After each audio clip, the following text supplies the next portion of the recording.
No, okay. Because these chassis are metal for a start and very brittle, they actually sort of snap, and you cut them with a standing knife, score them, and then snap the chassis to actually break it where you want. It does look quite messy, I must admit. It looks pretty munterish, but that whole piece there was metal before and it's gone away.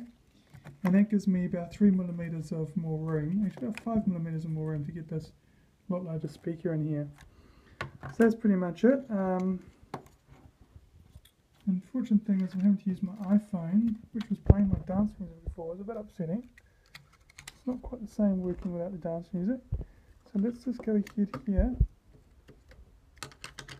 and put this in here like this. So you can really see how it's obviously quite snug. So that's going in like that. That comes out, throw in the bin quite frankly. And then this one, just once again, so the huge hole, and that I'm having to remove the light fibre optic cables, which are actually flexible, so they can actually be moved out of the way a bit. And that speaker will go in there. Now that's going to give me a lot more power. That's one of the reasons I've cut this whole thing apart. The other one is for some weird reason I've started liking hard drives. Now the reason I like hard drives is I'm trying to have multiple operating systems. I want to have Linux, Windows and Mac, but because there's so many Linux versions I couldn't decide on one, so I've decided to go for like maybe 3 Linux versions. And because one hard drive really is not very good with supporting multiple boot sectors on the same hard drive, I wanted physical hard drive differences. So I found a way of getting a Samsung, this is a Samsung, solid state hard drive. Okay, hold it apart, as you can see. You're not going to be upset with seeing how this is done. And pull it apart, and obviously, and this is all inside that hard drive. There is this tiny little bit of memory block, so it's actually quite a little motherboard. And that used to go in a standard 2.5-inch hard drive. Let's go away. That's all there is.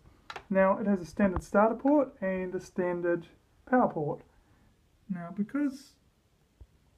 now the laptop obviously can only support DVD drive and one hard drive. So what am I going to do? Well, I'm actually going to use a USB 3 to SATA adapter, which is over here.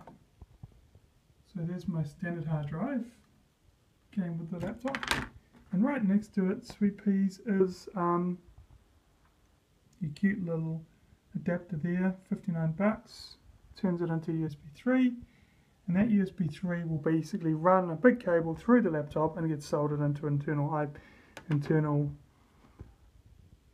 USB port. External, but on the internal side. Now, you'll see how it goes. Keep tuned. It's going to be a bit of work. There's a lot of cutting of the metal chassis, and it's bloody awesome. Alright.